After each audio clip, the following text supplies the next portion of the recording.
Hey friends, it's Laura with Laura's Handmade Haven. Welcome or welcome back. I'm so glad you joined me today. This video we're going to be continuing our Mercantile Quilt Seeds Packet patterns, and this is the fourth one in the series that I'm doing. This is the one for the sewing machine. I'm super excited about this because it is super cute, and I cannot wait to see this quilt come together on the wall. But for today, we're going to be working on this block. Now, just a heads up, I have gone ahead and done all the border blocks, so those are ready to be sewn on when we get to that point. So we're going to be focusing on the center of this block and just sharing some tips and tricks on how to get that sewing machine together lickety-split, efficiently and accurately. So I thought I would share how I set up my sewing space when I'm working on these blocks, because I know sometimes it's a little difficult to figure out where to put what and how to organize your stuff and how to get things back in the areas that you need them after you're done sewing. So off to the side I have my rolling cart. I do have a design board that fits on top of this. If you're interested in making your own design boards, I do have a video on the channel that you can check out. There is no hot glue or duct tape required, and I just share a lot of tips and tricks on how to make those and what I like best.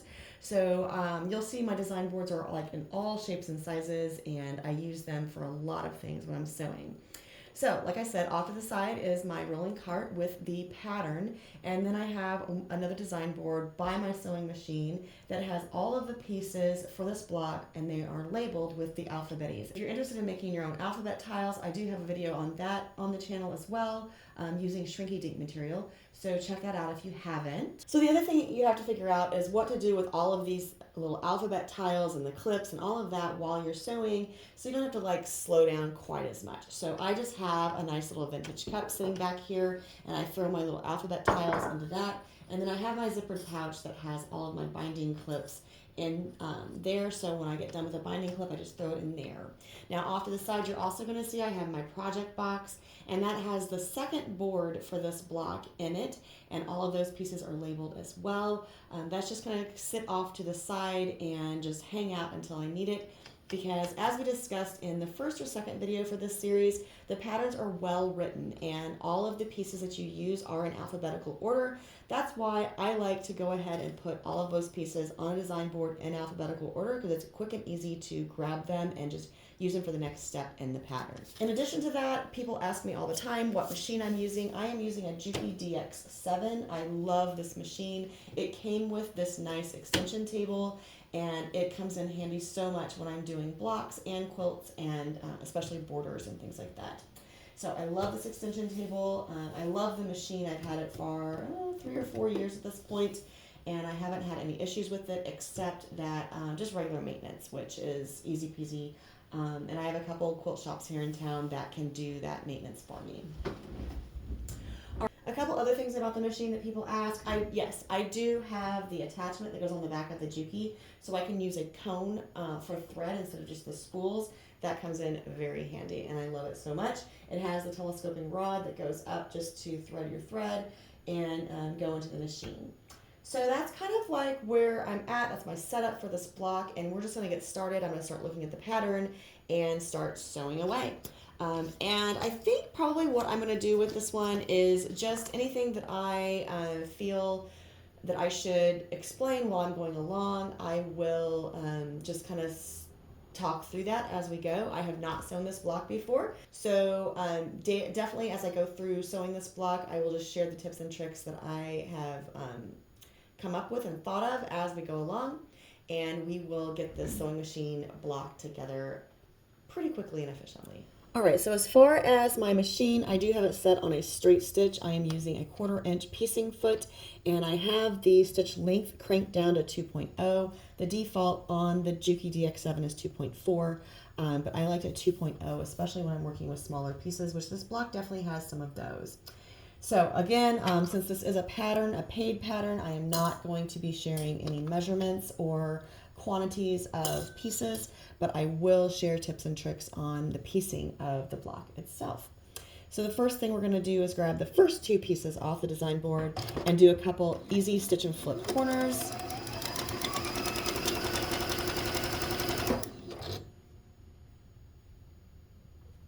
And you're going to see that I just go ahead and put that on there, because this piece is long enough that I can just swing it around and not have to cut that thread. The less I have to cut my thread, the more chances I have the machine will not come unthreaded, which really isn't too big of a problem with my Juki, but I don't know. I don't like wasting the thread and wasting my time. All right, so here's the next piece for the sewing machine, and this is actually the main part of the head.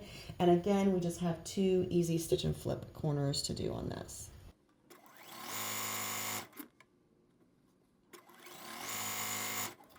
Now, with the next step in this, we actually have more pieces than we need for the step.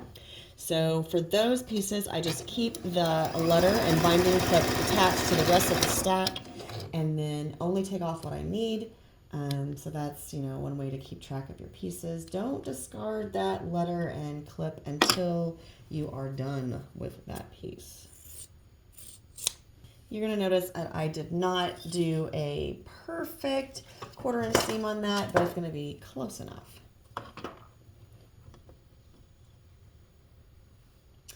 Now for this piece, the next piece that I have to sew on is on this other side, and I don't want to try to make that stitch right there because that's really, really tight. So I'm going to skip to the next step and sew these 2 pieces together.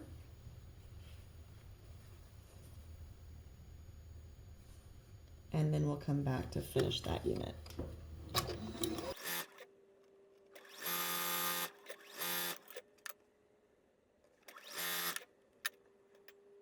Okay, make sure you reference the photo so you have this facing the right direction.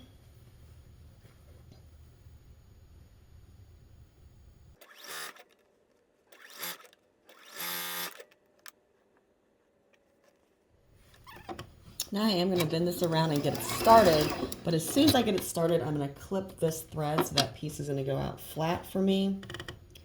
And that's one thing that you can do if you want to just not cut your thread and just be able to continue sewing.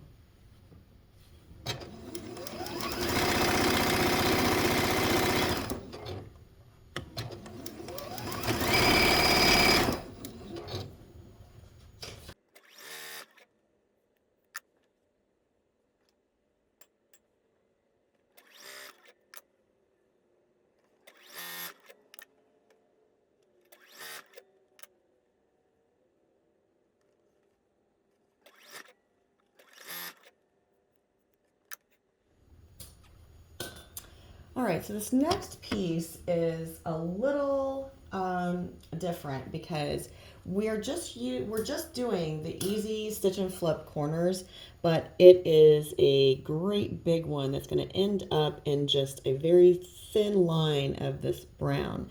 Now, many of you may think this is a huge waste of fabric, and I would definitely suggest that if you are in that camp, that you think about how you would want to use that excess fabric that you're going to have from these stitch and flip corners. You could definitely do a half square triangle, or you could take the scraps and cut out a couple of squares and then use them in another project, or even, you know, just put it in your stash to use for another project.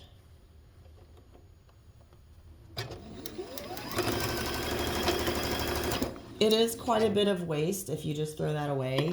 I'm probably just going to throw it away, to be honest. But if you wanted to do something with this, this is a good, you could probably get like a 2-inch square out of this at least. Or you can definitely go ahead and just use your presser foot as a guide and sew down another one and have a nice little half square triangle to use in a different project. Now I am just going to fold this back for right now and put the other one on the other side. And now the other thing you may notice with my stitch and flip corners is that I have a piece of washi tape on my extension table. So I can just line up that point on this line right here between those 2 pieces. And I know that that will get me from point to point across that square.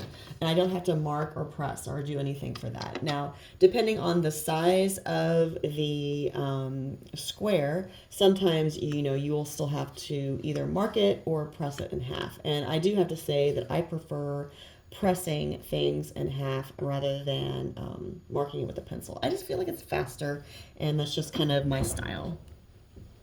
This part of the pattern, you're really just doing just pieces of the sewing machine, and the big assembly portion will come in a little while. Now this piece actually gets 4 stitch and flip corners on every side of it. So we're going to kind of read ahead in the pattern and see what we can do to just do, to not have to cut that thread so many times. Now this part of the pattern, you definitely want to kind of watch and make sure that you're doing what you should be doing, because you may know that I am kind of angle challenged. So I will definitely be keeping a close eye on my angle for this. I'll probably just do some finger pressing on this so I don't have to stop and press everything.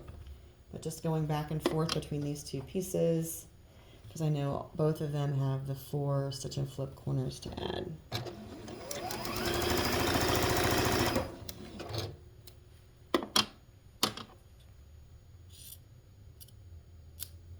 Now I am trimming these down because I want to be able to press that back, just finger press it back, and then add that other square on. See how it's going to overlap there?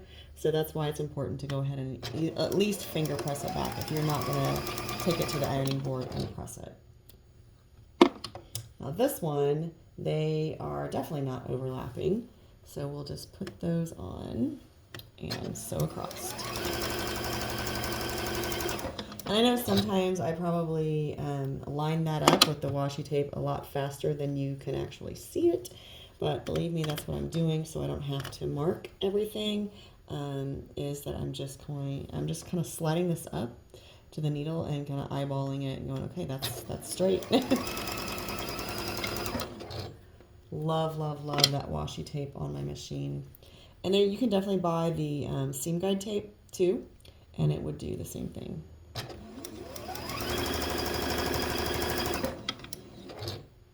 All right, on this, I would just tell you to, refer to the pattern, watch your angles, make sure you have everything the correct direction.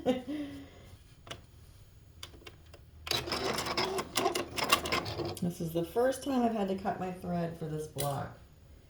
And it's because I did not read the pattern correctly. So be careful on page 4 that you are paying attention to what they're telling you.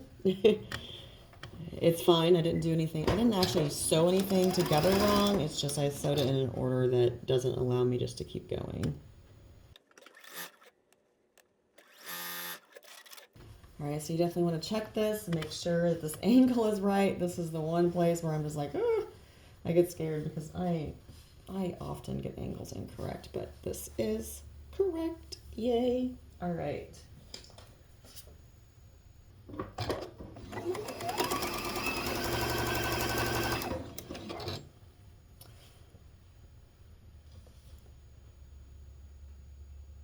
I am going to take a minute right now and just press everything out that I have, because we're going to start assembling these pieces together, and I want to make sure they're all nice and flat before I start doing that.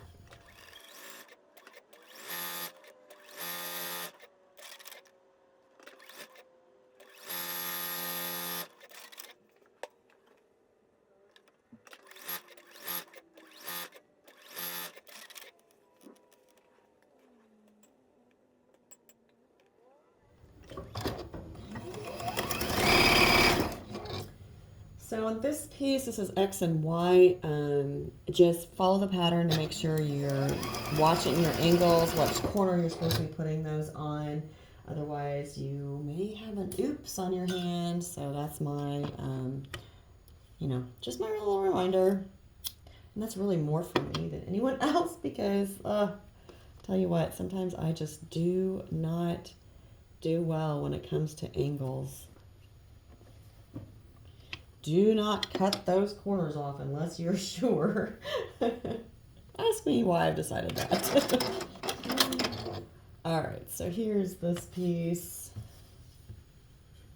and this piece. Just make sure everybody's lined up the way they're supposed to be.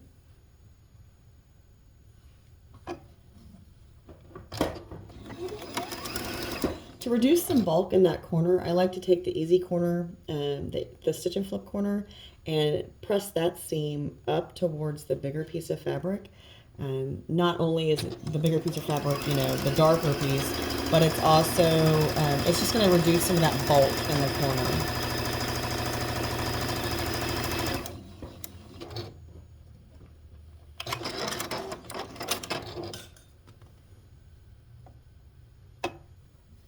And again, since this little corner is so small, if I put it this way, it would be a lot of bulk right there that we're sewing through. So I'm going to flip that seam this way so it's not as bulky in that little bitty corner.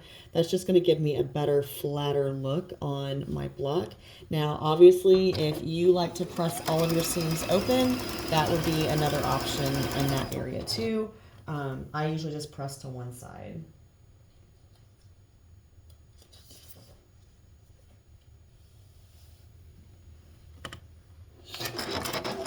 All right, so that is all for the machine. The next part that we're putting together, I guess it's the top of the machine. The next part that we're putting together is that cute little patchwork. This little patchwork piece that they're working on right here. Okay, so you can tell there are 12 little bitty squares in that little section.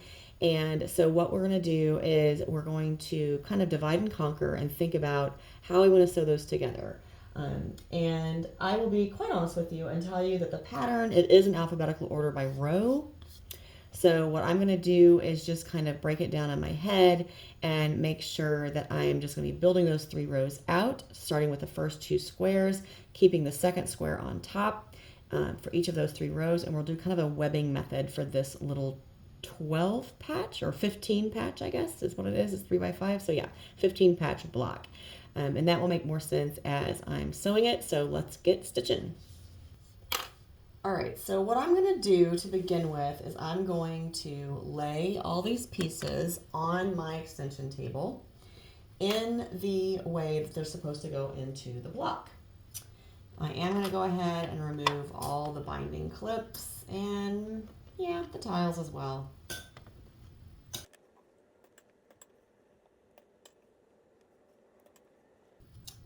Laying this out in advance will allow me to make sure that I like the way it looks, and it will also make sure that if I have any directional fabrics, like this one right here is kind of a directional, I get to make a decision. Do I want my flowers going this way or this way? So laying it out in advance will allow me to make sure that I have all of the patterns going the way I want them, and I don't have to, you know, do any seam ripping later. And some of them, even if they're not directional, there may be something in that little square that I want to highlight or focus on, or I want to orient it a certain way. So just laying that out in advance will help just make sure it looks the way I want it to. All right, so as I said, we're going to do this by row. So I'm going to take the first 2 blocks on the first row, the second piece is on top, and simply sew those together. Now I'm going to grab the first 2 pieces of the second row and the first 2 pieces of the third row. And now we're going to cut the thread and slide it back down. And we're going to grab the third piece from each row to add on to it.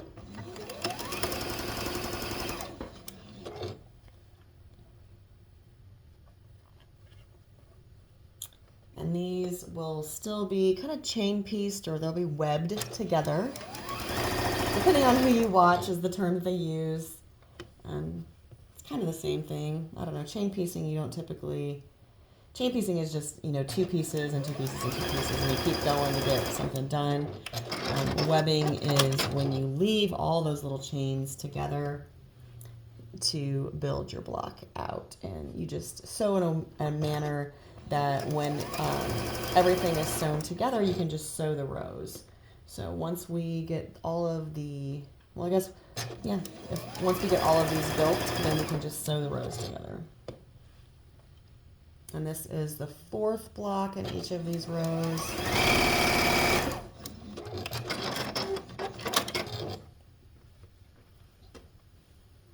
And here's the final one.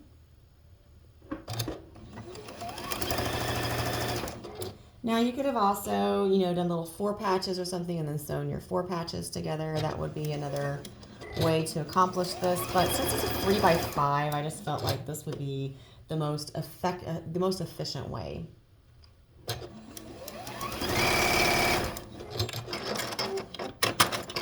All right, so now that I have all 3 of these rows sewn together, we're going to sew them to one another.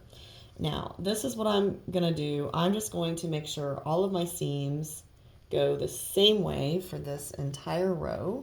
So they're gonna be all facing the same way. So that means I may need to flip some. And you can just nest these seams, right? And then you have all of your little points that are matching, and they'll be good to go for your block.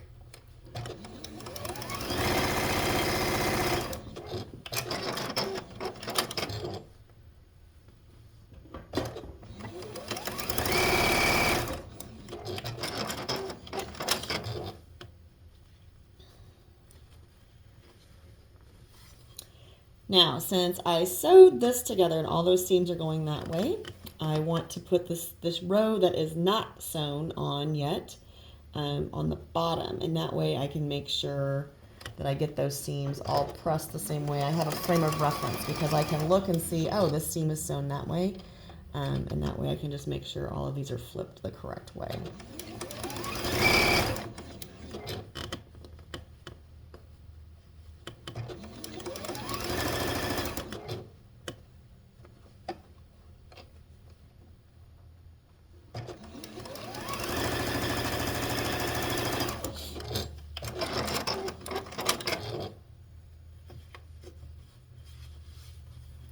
Now, if you're afraid you're going to forget which point is up, you can definitely put a pin in that top square, and that'll help you remember which is your top left. But I'm just going to set this to the side. I'm definitely going to press that before I add it on to the next piece. But I'm going to go ahead and sew the next piece together, which is the base of the machine. Okay, so at this point we have all of our sewing machine pieces together, but we need to assemble our sewing machine block. So we will be grabbing just a couple things at a time and sewing them together. Obviously this is the base of the machine, so it can go off to the side because we have to get the top of the machine together before it all gets sewn to that base. So here we're just going to grab the first 2 sections. And there's like 4 sections for this machine. So I'm going to sew the first 2 sections and then the 3rd and 4th section together, and then I'll sew those together.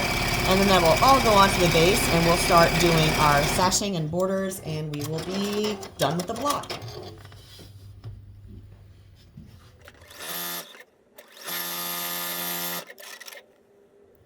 I have to say, out of the blocks that we've done so far, this has definitely been the easiest in my opinion. So if you had a desire to make a quilt with just several sewing machines on it, that would be so super cute. And I don't think it'd be that hard to do.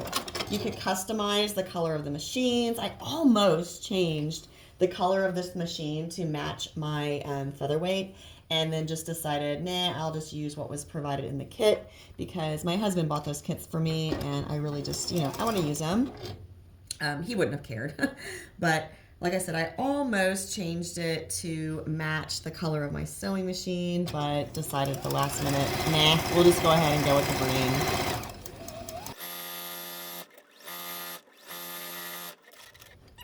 All right, so we have the sewing machine together. How super cute is that?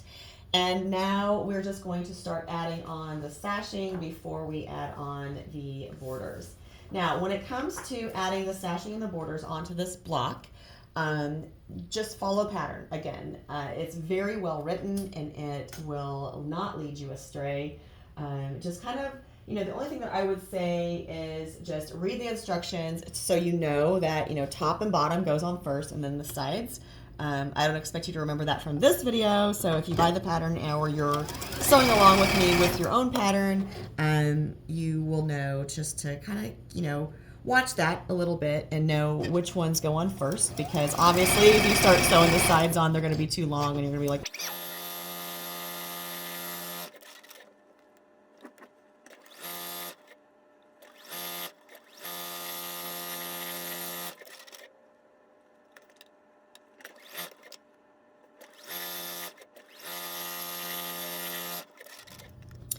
Now this is where I get confused on each block, because the first stashing, you sew it to the top and the bottom, right? And then for the scallop border, which I put those together in advance, you sew the sides on first for those, and then you sew the top and bottom.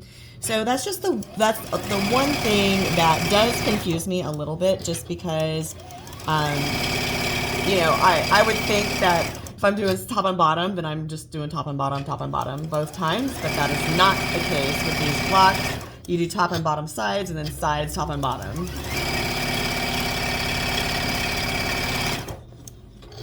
It doesn't really matter with the scallop border, just because you know, you have the corners, so you don't really have like a breaking point like you do on just the solid strips. You don't see that seam or anything because of the way the scallop border lays on the block.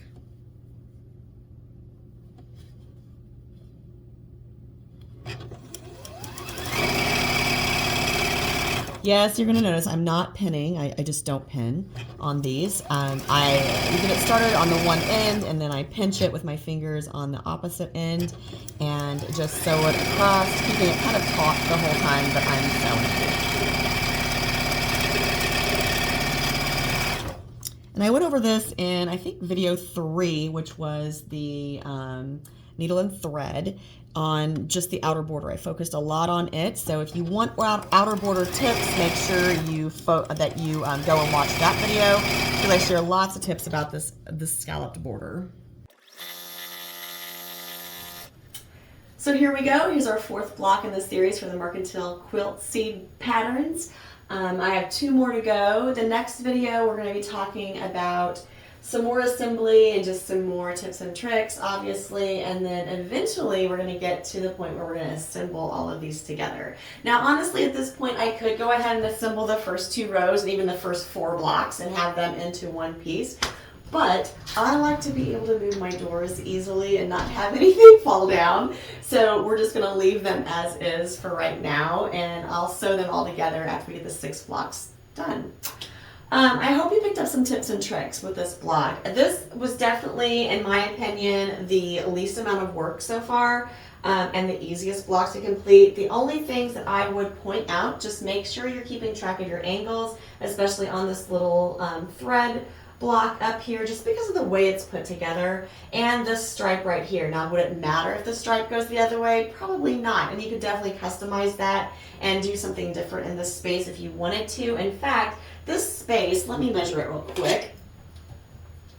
This is basically a 4.5-inch block in here. So if you wanted to put like a cute little patchwork block or something in this space instead of just this little diagonal line, you could definitely do that, and it would make it customized for your quilt and super cute. Maybe you put your favorite star block in there, or a little turn dash, or a pinwheel, or who knows, whatever you want, whatever you think that your little block is. You could even put like, you could even use it and do like a little block letter or something like that in there. So just some ideas just to customize that block. Also, you can definitely customize the color of the machine. I went with what was provided in the kit instead of going with my beautiful teal featherweight color that I sometimes do when I do sewing machine blocks.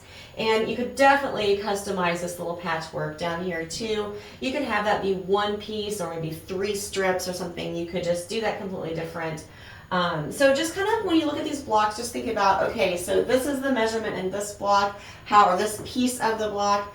What can I do to customize that and make it my very own? That would just be another little bit of advice or tip for you to consider when you're making the sewing machine block. So with all of that being said, until next time, I hope you find joy in all you do. Carve out some time for crafting and creating, and remember, it's always better to make things up.